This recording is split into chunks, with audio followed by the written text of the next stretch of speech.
Hi, I'm James Allen from Future Accountants and Advisors, the Illawarra's leading SMSF firm. In this super savvy clip, I'm going to teach you the differences between the three most common superannuation funds out there. First, we're going to start off with industry super funds or union super funds. These are low cost, low excitement type super funds that I liken to your Holden Commodore, for example. It's going to get you from A to B, and there's going to be little cost and little maintenance along the way for you.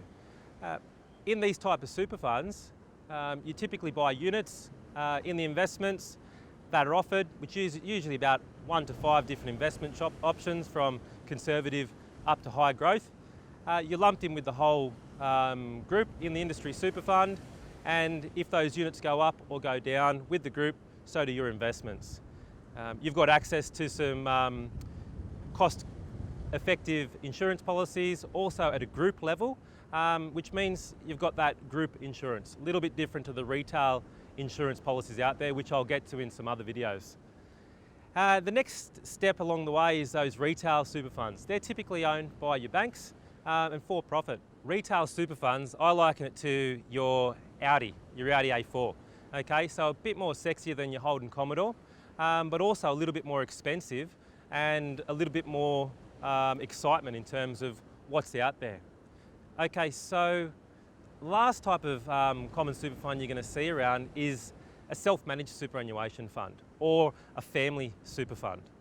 So if I was going to liken this to a type of car, given that the other ones are a Holden and an Audi, the self-managed super fund I consider to be your all-terrain four-wheel drive. It's going to get you to the places that the other two vehicles just can't go. So by that I mean you can have up to 4 members in your super fund. Typically, like I said at the start, it's a family super fund, so you've got mum and dad in there. You can bring the kids in if you like. The type of investing is a lot more expansive, provided that your trust deed allows for it.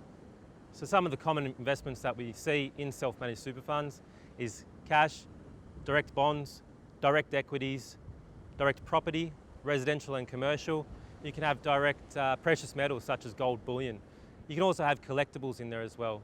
Always remember that whatever you can invest in, it's governed by your SMSF's trust deed.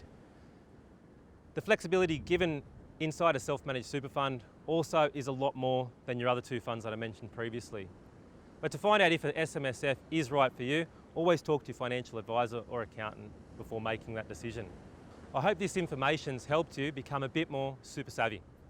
So my name's James Allen, and stay wealthy.